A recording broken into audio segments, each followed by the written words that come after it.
Hey, welcome to day 17 of yoga and of the 30 days of yoga. So we're at day 17. Hopefully you've been able to keep up with the practices. Maybe you're just a couple days behind.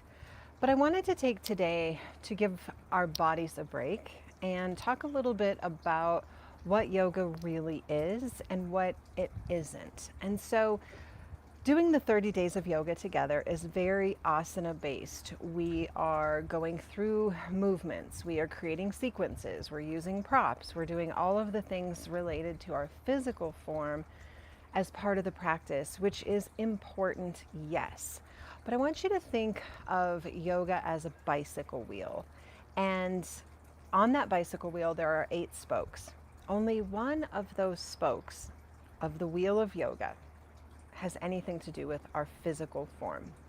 And so, yes, while we're practicing 30 days of yoga together, I want to just take today, day 17, to pause the physical part just for today and talk about the other 7 spokes of the wheel. And I think for me, embodying a yoga lifestyle, I have a tendency to practice more of the other 7 than I do of the asana. I think in our Western world, we think of yoga as physical. We think of yoga as a yoga mat, a yoga chair, putting our bodies into shapes, doing all of the sequences, holding poses, standing on one leg, standing on our head, whatever that is. And that's important, yes. It's a great tool for teaching us how to apply the other 7 principles in life. And so I'm not discounting the need for physical practice, but let's go back to thinking about the whole bicycle wheel.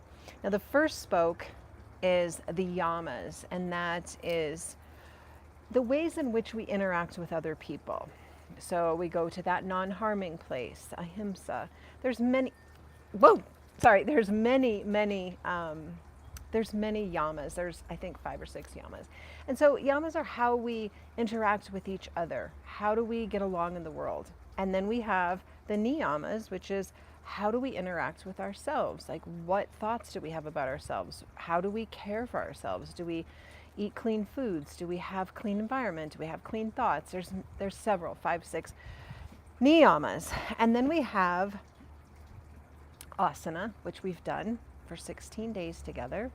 And we have pranayama, which is breathing. We incorporate breath work into our physical practice, but we also incorporate breath work into our daily life. When life becomes hard and life becomes challenging, we take a step back. We have another spoke of the wheel is an inward focus, looking within and really investigating ourselves as human beings. We have meditation, right? We have this this quieting of the mind. We have a withdrawing from senses, meaning we tune out and we tune in. I say that a lot. And then we have this idea where the final spoke would be something like, well, then there's the gentle awareness and all of that, but then we have the final one where people often think like, oh, it's enlightenment. And it's really not enlightenment. It's finding moments of bliss, moments of wholeness in our day.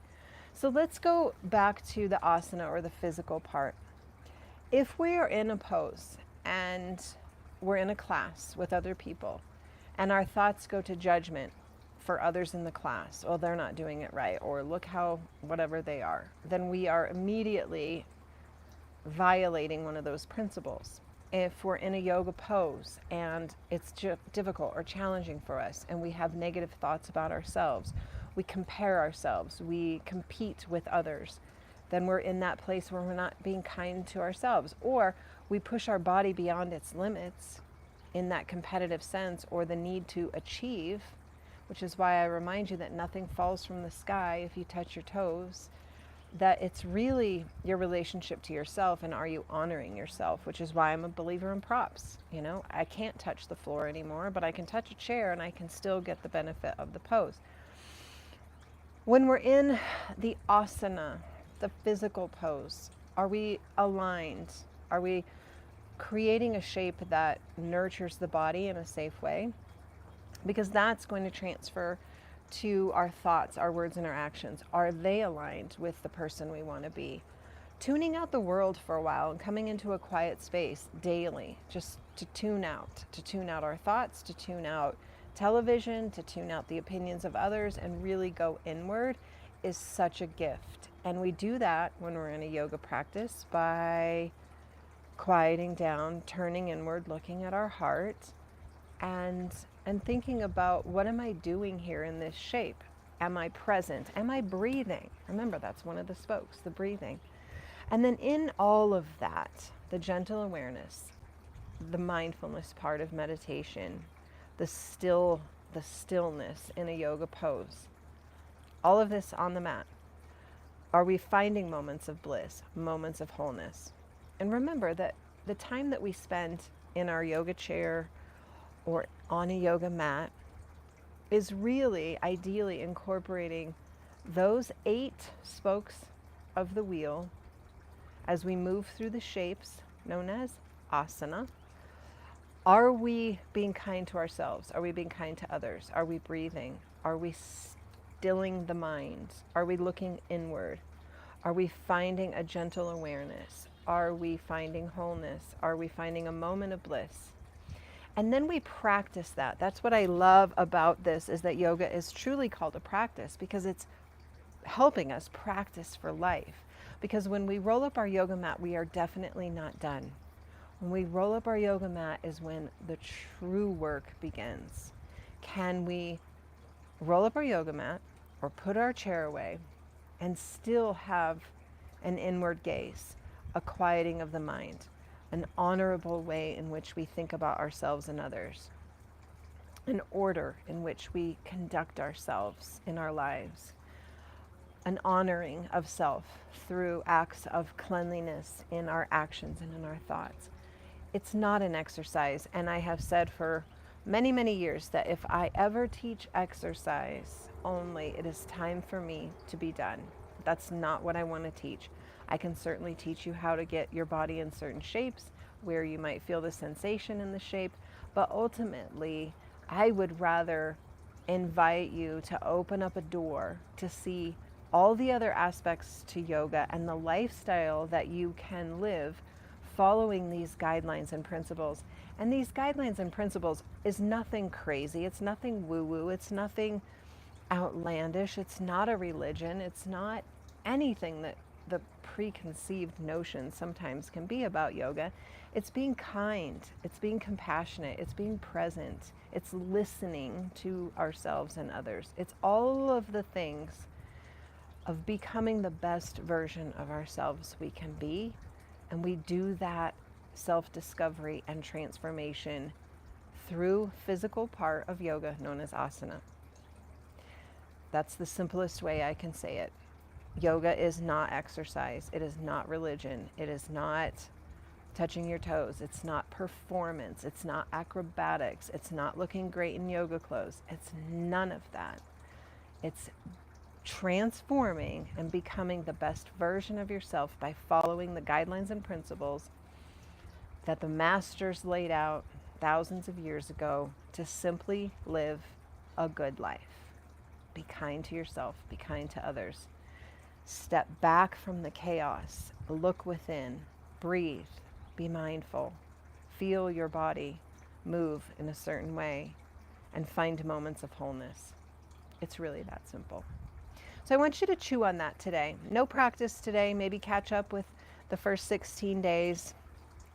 Yesterday's was the mandala one. If you want to play with that one again, it's good to learn and kind of relearn and discover. And then notice where you're moving through the mandala and changing your perspective and seeing other things that maybe you see a different perspective, even about the practice itself, that it's not something that you do, but it's something that you become. And when people say to me, I'm going to do yoga, if I'm in a good mood, I just smile. If I'm in a teachable mood and maybe a snarky mood, I say, hold on a minute, time out. We don't do yoga, we live yoga. We do the dishes, we do laundry, we do a task.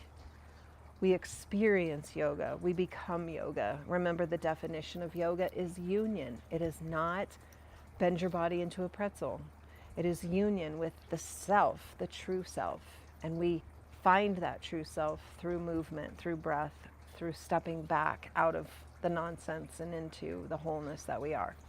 So you don't do yoga, you do the dishes. You become yoga, you become kind, you become compassionate, you become non-harming, you become orderly in thoughts, words, and actions. All of the things. You have an awareness of every moment, every thought, and you become the best version you can be through the bicycle wheel known as yoga. It's like we peel away the layers, or we take off the heavy coats, the identities, the labels, the things that we have either thought we are or have thought we've become. Maybe we have been told by certain people we're a certain thing.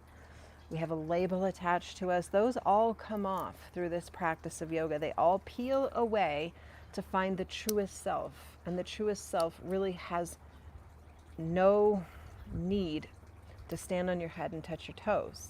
We can find things about ourselves if we do those shapes, but that's not the end all. We don't seek performance in yoga. We seek to understand. And then we practice seeking to understand on the mat, in the chair, and then we take that awareness out into life and we seek to understand other people, ourselves. Now imagine for a second if most people practiced yoga from this lens, or just practiced awareness. Hi Leo, how much greater the world might be if we followed some of these principles and guidelines. I think the world would be much kinder, much nicer, more compassionate, and more united, which is definition of yoga: union, unity. Your mind and your body and your breath, you and yourself, capital S. So that's where we're at today. Chew on it. Figure out what is yoga to you, and maybe you learned something today that it's not exercise, it's not stretching. There's so much more to this practice. So I do have a blog post. I will link it down below that goes over the 8 spokes of the bicycle wheel, or the 8 limbs of yoga. And I will link that below, and I would love for you to take a peek at it because you might learn something more. So that's day 17. Have a beautiful rest of your day. Leo and I are going to check out, and I will see you tomorrow, day 18, for a physical practice. Bye.